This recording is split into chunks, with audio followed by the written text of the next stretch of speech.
Hello students, welcome back to computer science exam correction. तो आज हम इस वीडियो में ऑपरेटिंग सिस्टम का एक इम्पॉर्टेंट टॉपिक करने जा रहे हैं जो हमारा शेड्यूलिंग एल्गोरिथम्स आगे करेंगे उसके लिए बेस है। और कई बार कॉम्पिटिटिव एग्जाम में भी यहाँ से क्वेश्चन पूछे जाते हैं। तो इस वीडियो को ध्यान से देखना है और लास्ट तक देखना है। अगर फिर भी कोई क्वेरी है तो आप मुझे कमेंट कर सकते हैं, आप मुझे टेलीग्राम पे फॉलो कर सकते हैं। और अगर ये वीडियो पसंद आती है और आपको लगता है कि आपके लिए हेल्पफुल है तो प्लीज़ इसे लाइक करने में कंजूसी ना करें और वीडियो को ज़्यादा से ज़्यादा शेयर कीजिएगा ताकि मैक्सिमम स्टूडेंट्स के पास ये पहुंच सके और उन सबके डाउट्स क्लियर हो सके। तो चलिए स्टार्ट करते हैं अपने फर्स्ट टॉपिक से। तो स्टूडेंट, आज का हमारा टॉपिक है सीपीयू शेड्यूलिंग टाइम। देखिए, सीपीयू शेड्यूलिंग एल्गोरिथम्स जब हम करेंगे बहुत ही इंपॉर्टेंट है इन टाइम्स को समझना कि ये कैसे वर्कआउट करते हैं। उसके साथ साथ सीपीयू शेड्यूलिंग से रिलेटेड कई बार एग्जाम में भी क्वेश्चंस पूछ लिए जाते हैं। तो इसलिए आपको ये जो टॉपिक है बहुत ध्यान से करना है। तो सबसे पहले हम डिस्कस करते हैं अराइवल टाइम। अराइवल टाइम क्या होता है? The time when the process is arrive to ready state is called as arrival time of the process। ठीक है, तो अराइवल टाइम क्या हुआ कि जैसे ही कोई प्रोसेस रेडी क्यू के अंदर आता है। देखिए, इससे पहले हमने प्रोसेस की डिफरेंट स्टेट्स की थी। उनमें हमारे पास क्या था कि प्रोसेस की डिफरेंट स्टेट्स में हमारे पास न्यू और रेडी, ठीक है, रनिंग,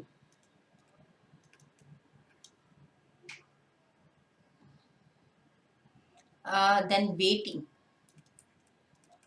और फिर हमारे पास टर्मिनेट, ये 5 स्टेट्स थी। ठीक है, तो किसी भी प्रोसेस को जब एग्जीक्यूट होना होता था सबसे पहले वो रेडी क्यू के अंदर आता था। न्यू के अंदर हम प्रोसेस को क्रिएट करते थे और रेडी के अंदर सीपीयू का वेट करता था आपका कोई प्रोसेस। तो अराइवल टाइम कब होगा कि जैसे ही कोई प्रोसेस रेडी क्यू में एंट्री करेगा तो वो उसका अराइवल टाइम हो जाएगा। क्लियर? तो रेडी क्यू में जैसे ही प्रोसेस ने एंट्री की, फर्स्ट टाइम की या सेकंड नंबर पे की या थर्ड नंबर पे की, तो उसके अकॉर्डिंग उसका अराइवल टाइम काउंट होना स्टार्ट हो जाएगा। ठीक है, उसके बाद होता है कंप्लीशन टाइम। कंप्लीशन टाइम क्या होता है?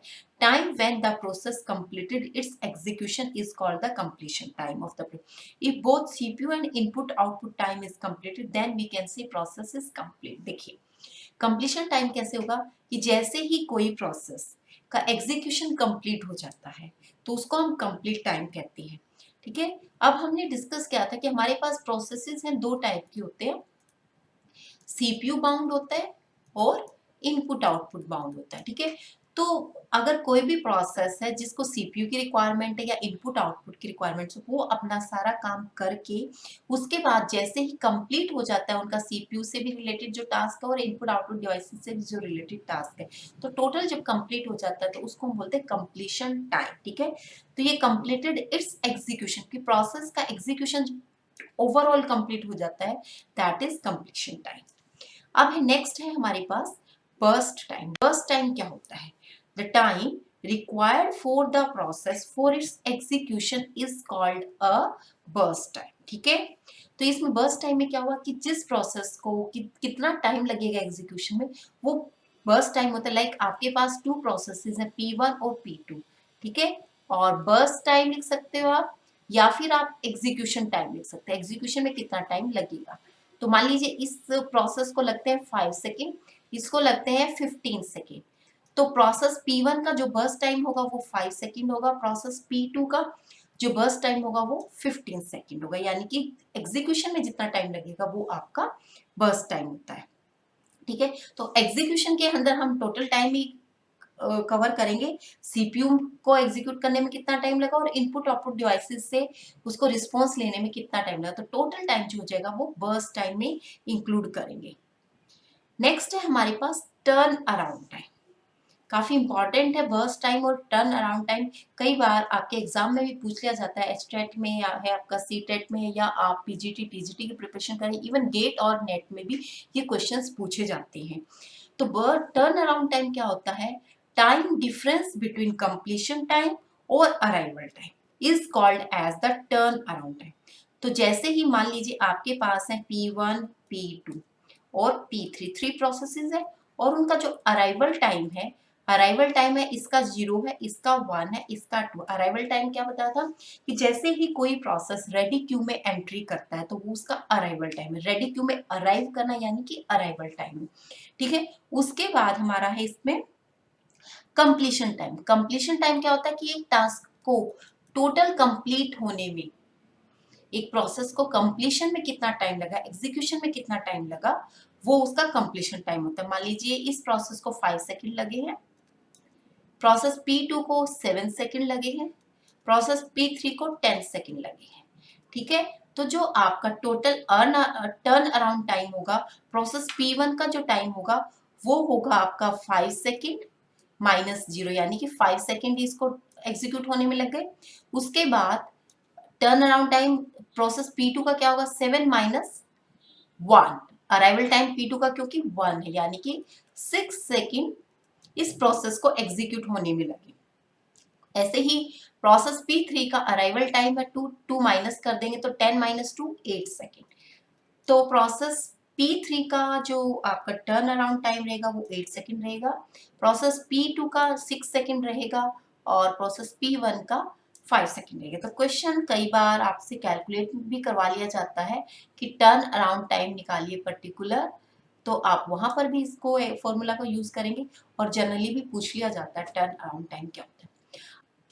यस स्टूडेंट, अब आपको वेटिंग टाइम निकालना, तो वेटिंग टाइम के लिए भी हम सेम एग्जांपल रखेंगे, P1, P2 और P3, ठीक है। अराइवल टाइम है इनका 0, 1 और 2। टर्न अराउंड टाइम अभी हमने निकाला है, टर्न अराउंड टाइम कितना है इसका, फर्स्ट का 5 सेकेंड, देन 6 और इसका है 8 सेकेंड, ठीक है। और बर्स्ट टाइम, बर्स्ट टाइम कितना था कि किसी प्रोसेस को एग्जीक्यूट होने में कितना टाइम चाहिए, यानी कि कोई प्रोसेस 3 सेकंड में एग्जीक्यूट हो जाएगा, कोई 2 सेकंड में एग्जीक्यूट हो जाएगा। तो सिमिलरली मान लीजिए इस प्रोसेस का बर्स्ट टाइम है 3 सेकंड, इसका भी 3 सेकंड है और इसका 4 सेकंड है, ठीक है। तो अब आपको वेटिंग टाइम निकालना, तो वेटिंग टाइम कैसे निकालेंगे, टोटल उसको जितना टाइम लगा वो माइनस जितना उसको एग्जीक्यूशन में रियल में जितना टाइम था उसके एग्जीक्यूशन का वो, तो यहाँ से हम माइनस कर देंगे। तो 5 माइनस 3 2, 6 माइनस 3 3 और 8 माइनस 4 4, यानी कि प्रोसेस P1 को 2 सेकंड लगेंगे, प्रोसेस P2 को 3 और प्रोसेस P3 को 4 सेकंड वेट करना पड़ेगा। इस टाइप से आप इनका वेटिंग टाइम निकाल सकते हैं। Waiting time equal to turn around time minus burst time. Fine. अब है हमारा नेक्स्ट रिस्पॉन्स टाइम क्या होता है, the time difference between the first response and the arrival time is called a response time. जैसे ही कोई प्रोसेस रेडी क्यू में आया, ठीक है, रेडी क्यू से जैसे ही वो रनिंग में गया, ठीक है, क्योंकि सारा का सारा प्रोसेस तो एकदम से एग्जीक्यूट होगा नहीं, तो रेडी से रनिंग में जैसे ही कोई प्रोसेस जाएगा और उसका रिस्पॉन्स आना शुरू हो जाए, ठीक है, कि कुछ सॉल्यूशन किए आपके प्रोसेसर ने और उनका आउटपुट आना शुरू हो जाता है, तो उसको हम रिस्पॉन्स टाइम कहते हैं। जैसे ही फर्स्ट रिस्पॉन्स आता है किसी भी प्रोसेस का, कि सीपीयू कोई रिजल्ट निकाल के देता है आपकी इनपुट से आउटपुट का, ठीक है, तो उसको हम रिस्पॉन्स टाइम कहते हैं। फर्स्ट टाइम जो टाइम आउटपुट आती है आपकी सीपीयू की साइड से उसका हम रिस्पॉन्स टाइम कहते हैं, ठीक है। तो स्टूडेंट्स ये काफी इंपॉर्टेंट है और आगे जब हम सीपीयू शेड्यूलिंग एल्गोरिथम्स करेंगे उनके लिए बहुत ही इंपॉर्टेंट है। तो आज जो हमने स्टडी किया है वो हमने डिफरेंट टाइप के टाइम्स किए हैं। सबसे पहले किया था हमने अराइवल टाइम, कि जैसे ही कोई प्रोसेस रेडी क्यू के अंदर आता है तो उसको अराइवल टाइम कहते हैं, ठीक है। फिर किया था हमने कंप्लीशन टाइम। कंप्लीशन टाइम में क्या किया था कि एक प्रोसेस को एग्जीक्यूट होने में कितना टाइम लगेगा उसको हम कंप्लीट टाइम कहते हैं, ठीक है। फिर हमने किया बर्स्ट टाइम, एक प्रोसेस को कितना टाइम लगता है एग्जीक्यूट होने में उसको हम बर्स्ट टाइम कहते हैं। अगला था हमारा वेटिंग टाइम। वेटिंग टाइम में क्या हुआ कि एक प्रोसेस ने कितने टाइम तक वेट किया है सीपीयू को असाइन होने में, उसको कितना टाइम लगा, उसको हम वेटिंग टाइम कहते हैं। तो वेटिंग टाइम को हम माइनस करते हैं turn around time minus burst time से, ठीक है। और एक टर्न अराउंड टाइम पढ़ा था हमने, टर्न अराउंड टाइम, कि जब आपकी जॉब सबमिट होती है वहां से लेकर जॉब सबमिशन से लेकर, ठीक है, कंप्लीशन तक का जो टाइम होता है वो आपका टर्न अराउंड टाइम होता है। मान लीजिए आज आपने कोई जॉब सबमिट की, आज है 21 अक्टूबर, ठीक है। 21 अक्टूबर को आपने कोई जॉब सबमिट की, प्रोसेस सबमिट किया और आपको कंप्लीट होके मिला 23 अक्टूबर को, ठीक है। तो ये जो टोटल टाइम हुआ, कितना टाइम लगा, 21 का, 22 का और 23 का, तो 3 डेज आपको टोटल लगे जॉब को कंप्लीट कराने में। तो इसको हम बोलते हैं टर्न अराउंड टाइम। और रिस्पॉन्स टाइम क्या होता है, अभी बताया मैंने कि जैसे ही कोई प्रोसेसर रिस्पॉन्स देना शुरू कर देता है किसी भी प्रोसेस का, ठीक है, जैसे ही रेडी क्यू के अंदर कोई प्रोसेस एंटर हुआ, रेडी क्यू से जैसे ही वो रनिंग में गया और आउटपुट आनी शुरू हो गई आपके प्रोग्राम की, तो वो आपका रिस्पॉन्स टाइम होता है। तो स्टूडेंट आज ही काफ़ी इंपॉर्टेंट टॉपिक था, प्लीज़ इसको 2-3 बार देखिएगा, आपको क्लियर हो जाएगा। क्योंकि सीपीयू शेड्यूलिंग एल्गोरिथम्स अभी मैं नेक्स्ट वीडियो में ही डाल दूंगी, तो उससे पहले आपको ये आना जरूरी था, इसलिए मैंने सोचा कि क्यों ना एक क्लास बच्चों की स्पेशली प्रोसेसिंग टाइम के ऊपर ही ली जाए। तो आज के लिए इतना ही, मिलते हैं नेक्स्ट वीडियो में नेक्स्ट क्वेश्चन के साथ और नेक्स्ट कॉन्सेप्ट्स के साथ। तब तक आप इनका रिवीजन कीजिएगा और अपने डाउट सारे क्लियर कर लीजिएगा। Thank you very much.